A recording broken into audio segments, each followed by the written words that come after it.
Bom dia, Cris. Bom dia, ouvintes da Rádio Noroeste e de nossa coluna Panorama Regional. Hoje falaremos um pouco sobre a atual situação do nosso país e é evidente que as ações, os impactos regionais dessa situação como um todo. As crises sociais graves, como esta que estamos vivendo, assim como os eventos extremos que geram comoção social, como por exemplo um desastre desses ditos naturais, nos permite perceber melhor os impactos de políticas e ideias que servem aos interesses das classes abastadas e à manutenção das desigualdades sociais. Nesse momento em que a pandemia do coronavírus avança no país, gerando consequências sociais e econômicas profundas, está aí os comércios, os serviços, as indústrias, com menor volume de negócios, percebemos que como a sensibilidade e os valores humanitários são essenciais a um governante. Valores estes que permitam colocar a vida acima do lucro e que repudiem posturas de empresários que minimizam a morte de milhares de pessoas. Além disso, precisamos ter consciência de que as opções de retiradas de direitos de quem vive do trabalho, de sucateamento e privatização das áreas sociais como a saúde pública, o Sistema Único de Saúde e a destruição ambiental trazem efeitos nefastos, ruins para o conjunto da sociedade, mas atingem progressivamente, de forma aguda, de forma grave, as camadas mais pobres da população. Por isso, além dos cuidados pessoais, do isolamento social e das iniciativas aí, de higiene pessoal, nós precisamos pensar na solidariedade. É fundamental politizarmos o debate nesse momento, exigindo que as ações dos governos rompam a lógica perversa do mercado e promovam inversões nas prioridades das políticas. Várias organizações populares e partidos políticos estão propondo ações relevantes e que merecem análises. O Partido Socialismo e Liberdade, por exemplo, propôs um plano emergencial para enfrentamento desta crise, que envolve a proteção aos trabalhadores mais vulneráveis, principalmente os informais, a retomada dos benefícios sociais cortados pelo governo, como Bolsa Família e os benefícios da Previdência, a proibição do reajuste dos planos de saúde e fim da carência para tratamento do coronavírus e o cuidado especial dos profissionais da saúde, entre outras propostas.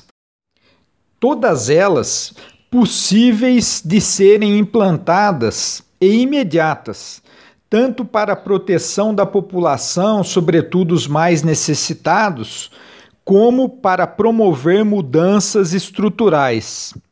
No entanto, é necessário que os governantes tenham uma outra visão, que possam entender a pandemia como uma situação grave de saúde pública em que o isolamento social e os investimentos do Estado são fundamentais para que nós possamos passar por esse período tão grave. Caso contrário, nós contaremos muitos mortos, sobretudo entre os nossos idosos e crianças que são os mais vulneráveis nessa situação. Também são necessárias ações que envolvem os governos locais, as prefeituras e até as comunidades,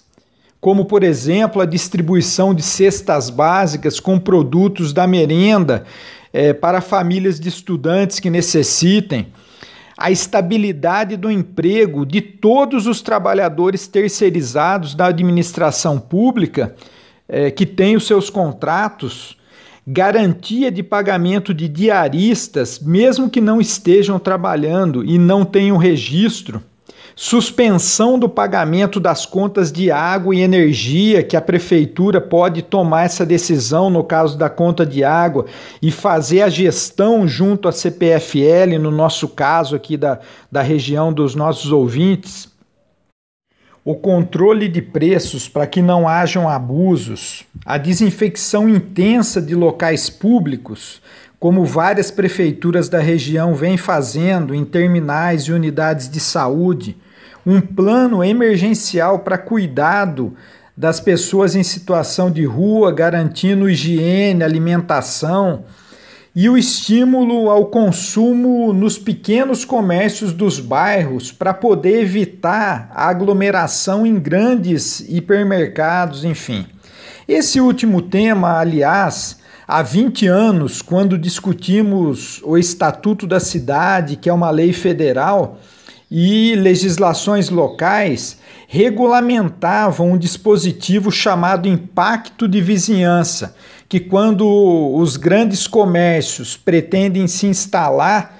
numa determinada região, deveria haver para levar em consideração o fechamento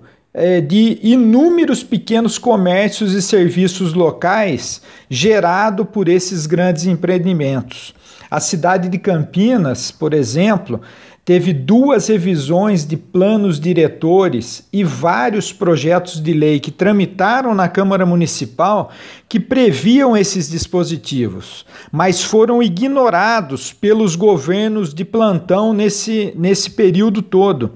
gerando então que nós não temos esse dispositivo para controlar e analisar esses impactos, para regular esses impactos. E hoje nós percebemos o quão importante são esses pequenos comércios locais, a pequena mercearia, o açougue, a pequena farmácia, a loja do bairro, né?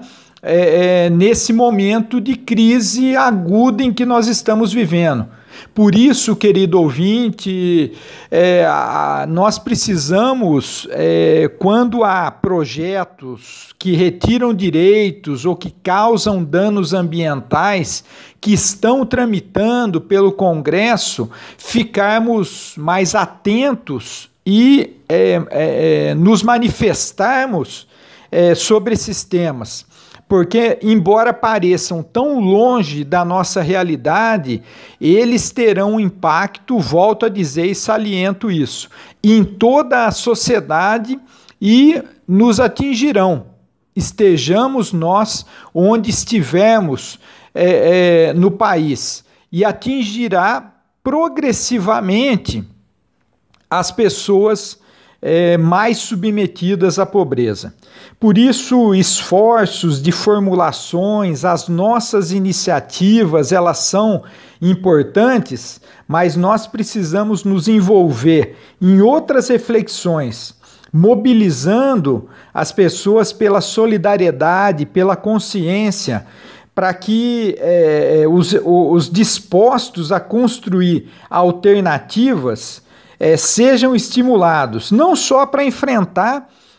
os efeitos da pandemia, dessa questão de saúde pública, que é muito grave, mas principalmente para enfrentarmos os efeitos perversos da sociedade regulada pelos interesses do mercado, pelos interesses dos abastados. Queridos ouvintes, boa semana a todos e todas.